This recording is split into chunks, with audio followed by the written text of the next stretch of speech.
투표용지 부족 사태를 수사하는 검경합동수사본부가 오늘부터 모든 인원을 갖춘 완전체로 수사에 박차를 가합니다. 합수부는 추가 강제 수사도 검토하고 있는데요. 취재기자 연결해서 알아보겠습니다. 이준엽 기자, 완전체가 됐으니 이제 수사의 속도를 좀 내겠군요. 네, 합수부는 구성 발표 일주일 만인 어제 전산망 작업과 사무실 공사, 수사 기록 자료 이전 등 원팀 운영을 위한 준비를 마쳤습니다. 오늘부터는 경찰 인력 파견 인력까지 전원이 서울중앙지방검찰청에 마련된 사무실로 출근했는데요. 어제는 투표용지 부족 사태가 일어났던 잠실 7동 제2투표소 투표관리원 2명에 대한 참고인 조사를 마쳤습니다. 이들을 상대로 당일 행적이나 투표 중단 사태가 벌어진 경위, 사후 대처 등 사실관계를 확인했습니다.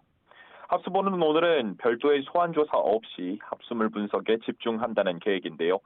선관위가 투표용지를 적게 뽑은 근거가 된 용역 보고서나 투표용지 인쇄 계획서, 회의록, 예산서 등을 확보해 사실관계를 두루 살피고 있습니다.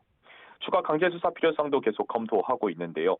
특히 현재 시위대에 의해 사실상 봉쇄된 서울올림픽공원 개표소에 있는 잠실 7동 등 일부 투표소 투표록을 확보하는 것도 고려하고 있습니다.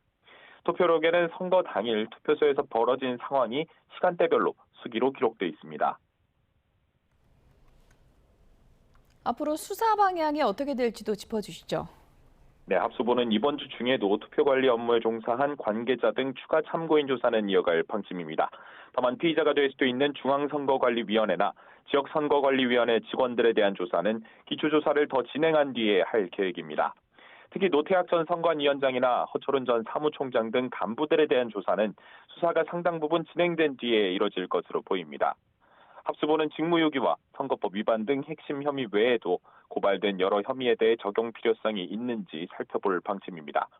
최근 선관위가 지방선거 투표용지 예산으로 145억 원을 넘게 받아가고도 56.5% 수준인 82억 원만 실제 집행한 것으로 드러나기도 했는데요.